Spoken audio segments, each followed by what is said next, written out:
स्वभावचिन्मयानन्दं कृपापूर्णं जगत्पतिं हरिषड्वर्गजेतारं नित्यानन्दगुरुं भजे। सदाशिवसमारम्भां शङ्कराचार्यमध्यमाम् अस्मदाचार्यपर्यन्तं वन्दे गुरुपरम्पराम्. For thousands of years, monks and nuns have dedicated their entire lives for the goal of enlightenment. So few seem to attain the goal. What is the chance for an ordinary seeker? One thing, monks and nuns' goal of enlightenment, only in the initial level, when they broke the social bondage or family and entered into the monk life or nun life, only that time the spirit or the inspiration is alive in their system. Once they enter into monastery or nunnery, cool down, settle down, cool off, and they become much worse than normal so-called householders. At least a normal householder is constantly reminded he is not enlightened by the spouse. But in the monastery or nunnery, there is nobody to remind. Understand, monastery is the worst place to live. Our ashram is not monastery. Ashram. Ashram will become monastery when master is dead. Monastery plus master is ashram. Our ashram is a living ashram. I will be constantly reminding them that they are not enlightened. They have to work. I will be constantly giving them the opportunity to take jumps. I will not be letting them relax. But the monastery or nunnery is run based on dead rules.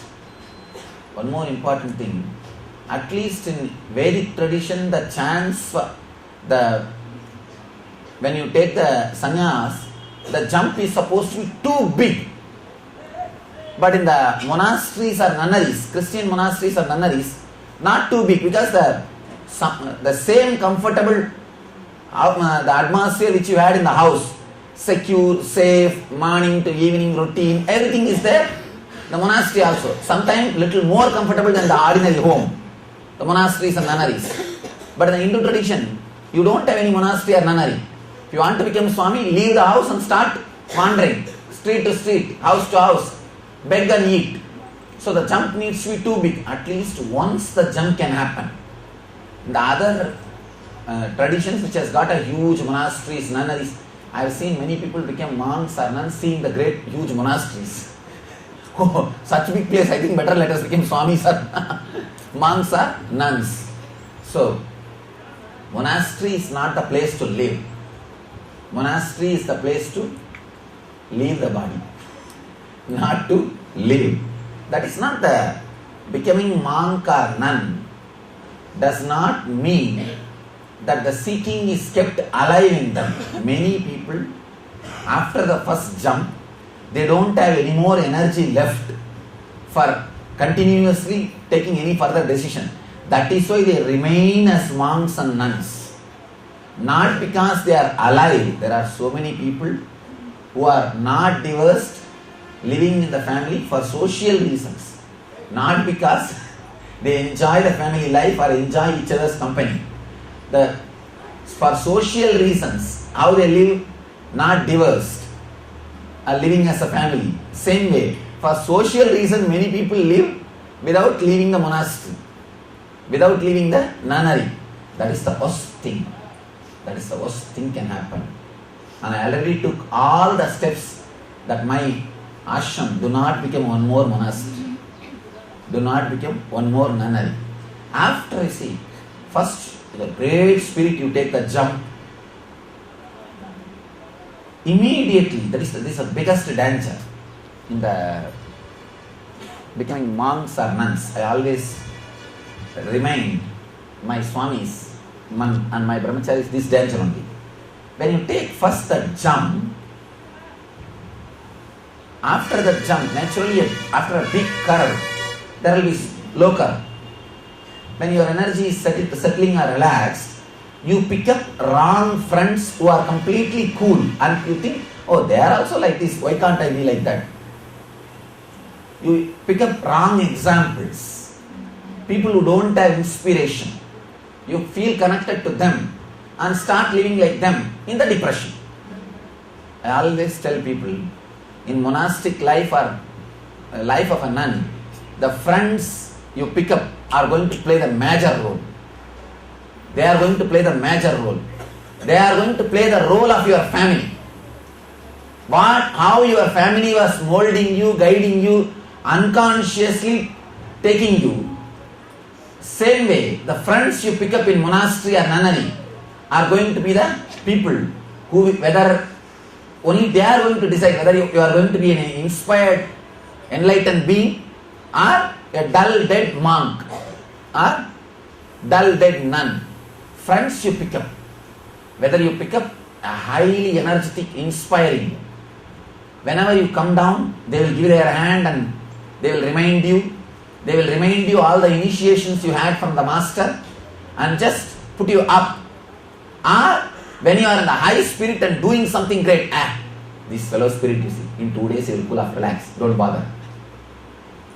When you are in high spirit and doing some intense meditation or doing some intense sadhana or some work, behind 4 fellows are standing and laughing. Let us see by tomorrow morning what this fellow spirit is. As if we don't know the spirit, as if we didn't have, it will all cool off that like that only.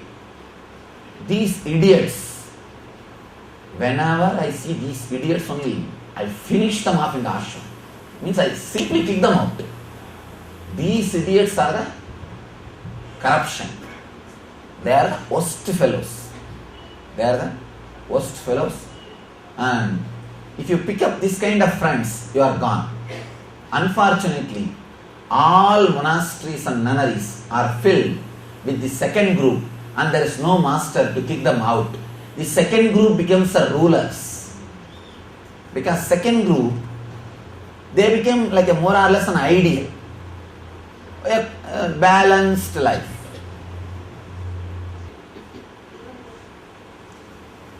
That is why in the Vedic tradition, ashrams had all 4 orders. It was not just, we don't even actually have an equivalent word for monastery in Sanskrit. We don't have an equivalent word for monastery in Sanskrit. Ashramam means all 4 varnas will stay, reducing their difficulties. Understand? Reducing their difficulties. All 4 people. Means the brahmachari, married person, vanaprasthi, sannyasi. We had a beautiful step-by-step procedure to go through. All 4 classes will stay. That is why I am trying to bring that same system back. See, for example, many youngsters, they are just,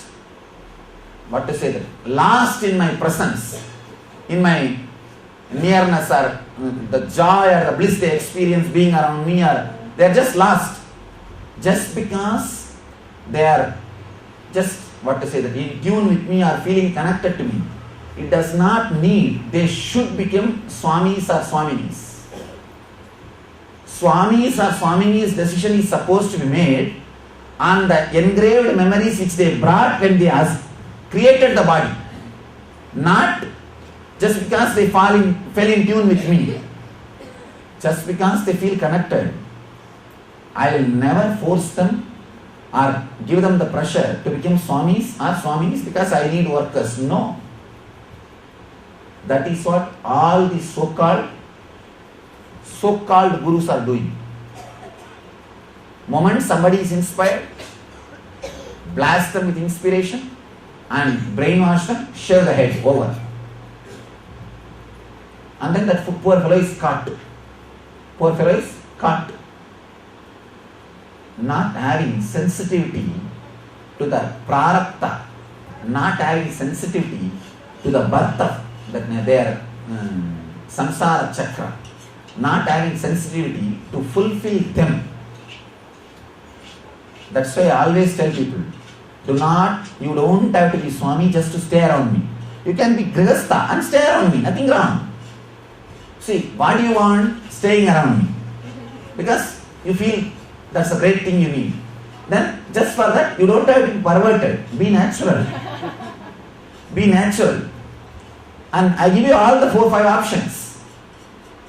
See in which you are able to fit, in which you feel completely connected. That is why even for these young kids who come and live around me, for them I say, first go through all these steps are there. Go through. Which one you like, choose. See, I am not saying I won't give you sannyas, but I won't give you sannyas unless you are very clear about it. Sannyas is a spiritual decision. Celibacy is a spiritual decision. Not for any social reason it should be made. It should not be made for any social reason, including staying around the master. No social reason should be directly or indirectly inspiring a person to take celibacy. It should be pure flowering. Then you are safe. Then it will be a byproduct of enlightenment. Only then the enlightenment will start happening. Enlightenment process will be happening. It is not otherwise. It's a perversion.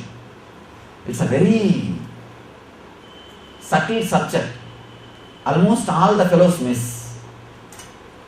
I know one fellow is initiating all couple youngsters into brahmacharya, shaving the head. He himself is married and had a child. And this fellow has no right to initiate people into brahmacharya because he doesn't know the path. He doesn't know. Even if he has become enlightened as he claims, he has not become enlightened through this path. He doesn't know. He has no right. Just because he has got some power to mesmerize or hypnotize people, and people want to live around him, abusing lives left and right, initiating them into brahmacharya and shaving the head and not giving any proper technique or method or anything, just straight away left and right. And these guys are suffering in deep depression. I have seen those brahmacharis, you see, they don't even breathe deeply, because if you breathe deeply, your Muladhara will be awakened.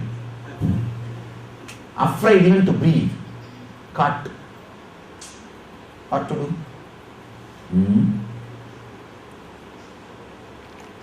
You need sensitivity for lives. You need sensitivity for lives. I always tell people, only a person who has gone through the path clearly, in all dimension, in all angle, will have the sensitivity to every individual and the life source of individual. Your life source is as of now samskaras. See, only when you become enlightened, your life source will become causeless energy or the sourceless light, tejas. Till then, your life source is only samskaras. Early morning you can get out of the bed only if you remember somebody whom you want to meet or whom you want to see, or some work which you want to do. So as of now, your life source is nothing but samskaras. So we should be sensitive to the samskaras. We should be cooperating to the samskara force. That blessed are the people who are caught by enlightened masters.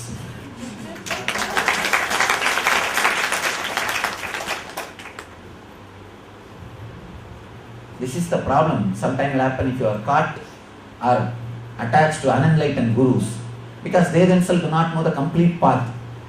They will be traveling in some path with a lot of struggle. They will make you also do the same struggle, thinking, see, just because they have the faith that they are going to achieve, that does not mean they are authorized to teach the path in which they are struggling to you.